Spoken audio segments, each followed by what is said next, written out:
YouTube, welcome back to my channel. My name is Alexis, if you don't already know, and if you have read the title already, today we're gonna switch it up a little bit.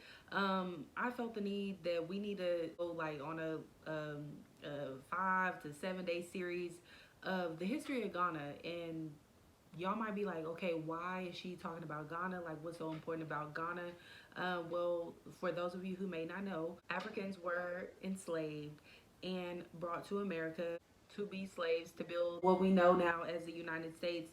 And just to give you guys a heads up, going into this, I already feel like weird about it. It makes me upset. Like, this topic makes me upset, and it makes me like irritated and annoyed coming from a Black American.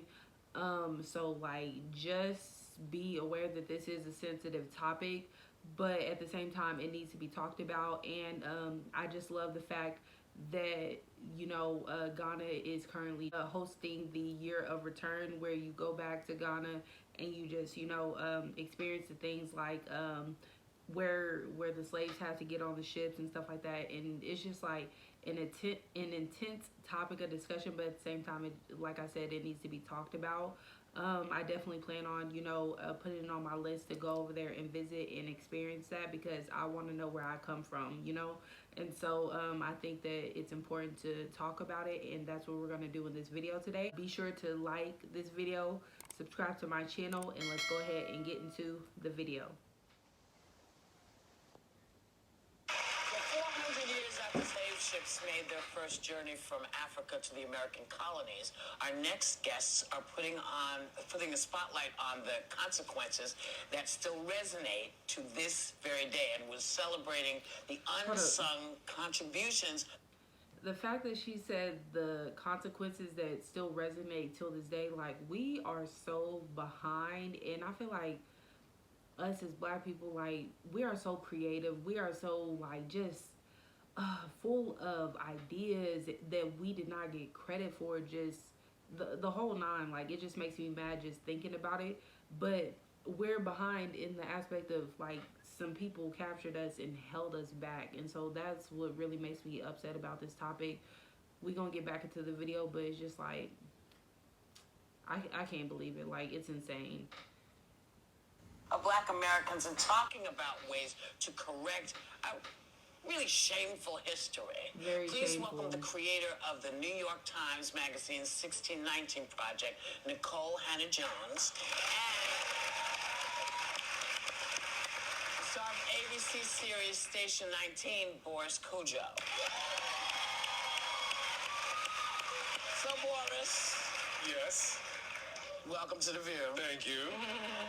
And last December, you and a group of business folks and celebrities like Idris Elba and Anthony Anderson took a trip to Ghana as part of your Full Circle Festival. Tell us what that means and why, and what this is all heading towards. What are you pointing towards? Well, first of all, I think the rest of the world, especially here in the United States, doesn't get a positive visual representation of Africa, right?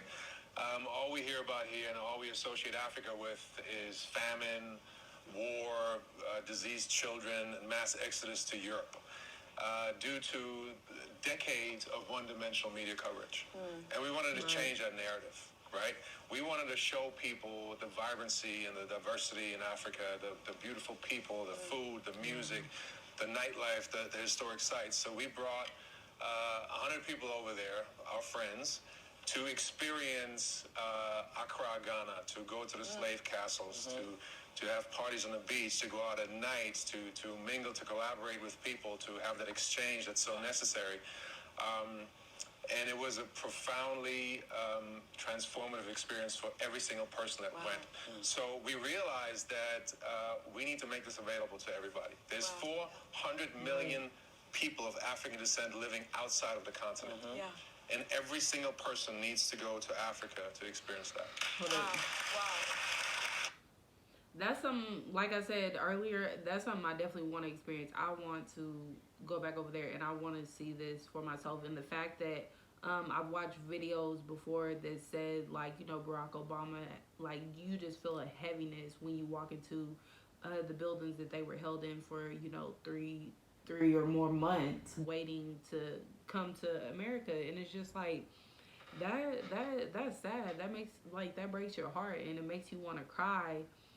The fact that, you know, humans can do this to another human, you know, for the benefit of building a country or benefit of building anything. Why not pay these folks to come work for you or anything like that? There was many other options that y'all could have done, but instead y'all wanted to take the most evil route known to man, is enslaving somebody and taking their freedom from them, you know. So that it makes me mad, like I said, y'all.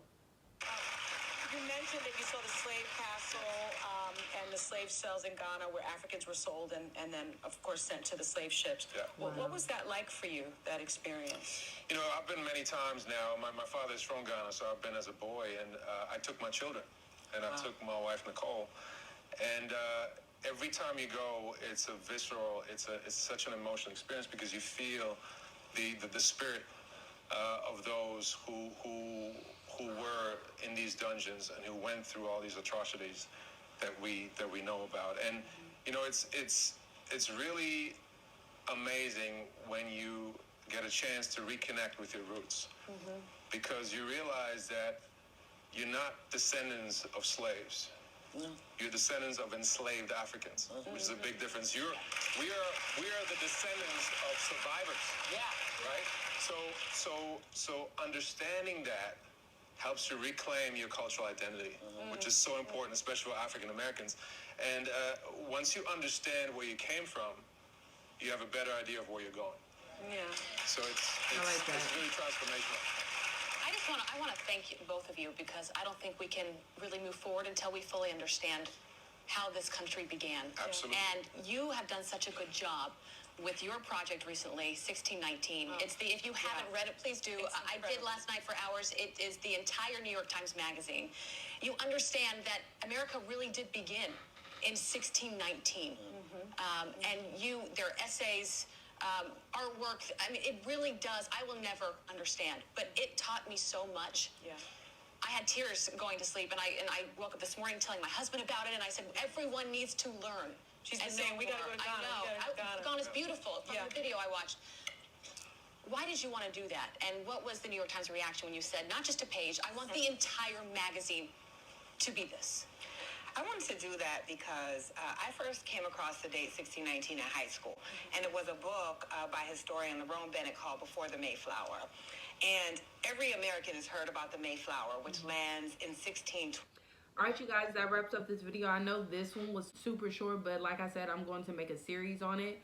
So definitely expect in the future for me to post some more like educational videos on this topic. I know it kind of like cut her out in the middle of her sentence, but we're definitely going to be exploring what she's talking about further. And so just stay tuned for that. Like I said, this is something that's like dear to my heart, and I want to, you know, raise awareness towards it. And so be sure to subscribe to my channel for more. Give this video a thumbs up, leave a comment if you want to, and I will see you guys in the next video.